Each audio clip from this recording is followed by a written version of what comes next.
sili ng tinola. Mga sili, no? Luto mo.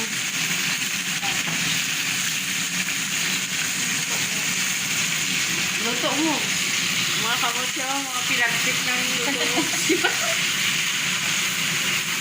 Tinola yan, ulam namin sa kanang-alaga namin. Kasi hindi ko alam kung anong ulam nila, bakit. Sabi na amo namin ay ano. Baka pepper ka. Palasa. Magluto daw kasi nakaraan. Ay, may asin na diba? Ang papalasa. Ano ba pala? Hindi so mix na lang. Ganyan kami. Ayan.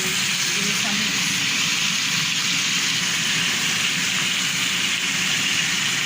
Ganyan ang luto ko. Ganyan. Oh, may kapigot ang kamay niya. May kapigot. Ito ang ano, ito kasi yung salt namin. Yan. Magkakaroon ka ng muscle. Tapos kailangan mo ikot. Yan, paminta. Isutin mo lang siya. Sigilan mo pag-ilo na. Ako.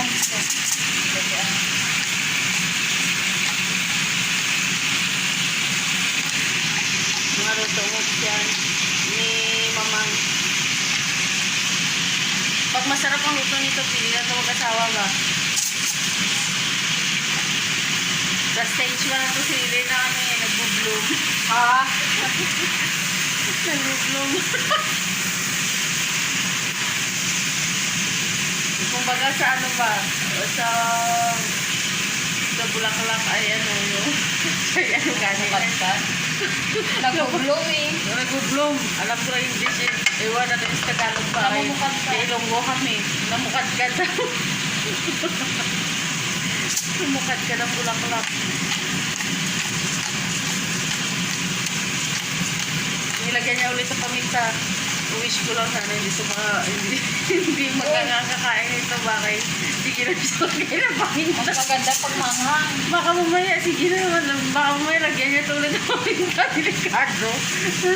Delikado Hindi na. pa yan manghang kasi hindi man masyado madami. Oh, sige na kasi. Sige, ipaglaban mo yan. Kayo, medyo may ano yun. Mga moves yan, ganyan mga moves sa mga ano yung dalaga. Dalag. Mga dalag daw. Dalag siya ano. Sel. Ating moves ni Helen. Yan, tatakpan niya lang muna. Pag-handa yan siya. Yan. Yan na. Yan na ang tinola. Tapos, yan meron kaming bilo. Yan. Yan, niluto ko yung isda, bilo yan. So, ang halo yan, saging, meron beans, merong sago. Ano pa nga bang ibang halo nyo? Ang basta. Tapos, ito naman ang tinola. So, takpan muna natin yan. Bilo. Tuloy natin ito ang luto ang tinola.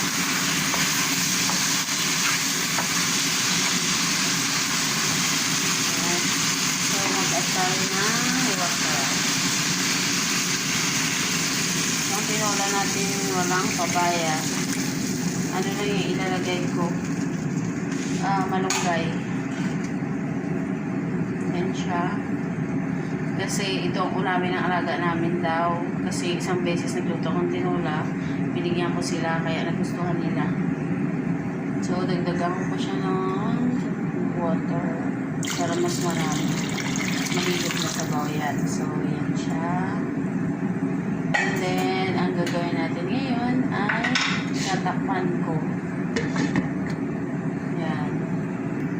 So, ito na yung ating tinola after 10 minutes. Yung ginisang manok pala para sa tinola natin. Yan, ito na siya after 10 minutes. Kasi may ginawa pa akong trabaho dito sa taas. So, iniwan ko lang siya. Ayan. Ito mamaya ang ating ihalong malunggay. Ayan, fresh. fresh na fresh yan siya.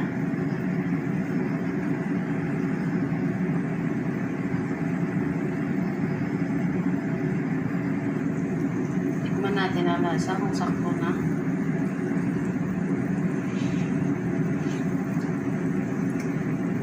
Sakto na siyang lasa natin kasi nalagyan na siya ng salt, hindi sa mix yan. So, sakto ng lasa niya. So, kayaan muna natin siya kumulo-kulo pa para mas malambot yung ating tinolang manok. Kasi siguro gawin natin siyang 20 minutes. Kasi nga, ano naman to siya malambot naman itong manok natin kasi 45 days lang siya. So, gawin natin mga 20 minutes or 25 ang pagpapakulo nitong manok para mas malambot at mas masarap. Ayan.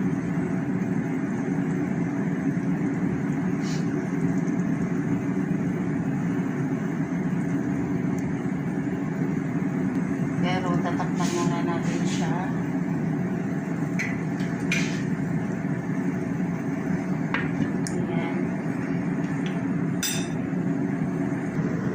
Itong bilo-bilo na ginawa ko, na niluto ko, ayan siya, ito.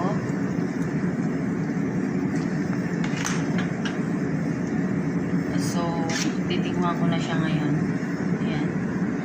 Pero mas masarap to siya at mas magandang tingnan pagka condensed na ube ang ginamit. Pero kaya lang, wala kami condensed na ube, so ayan siya. Tsaka yung sago namin yan, puti. Yan. So, titikman ko siya. Kakain ako.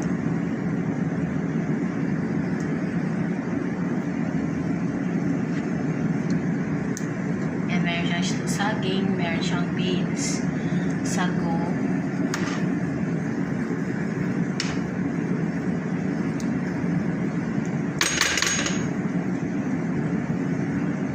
So, mauna ako magtikim nito.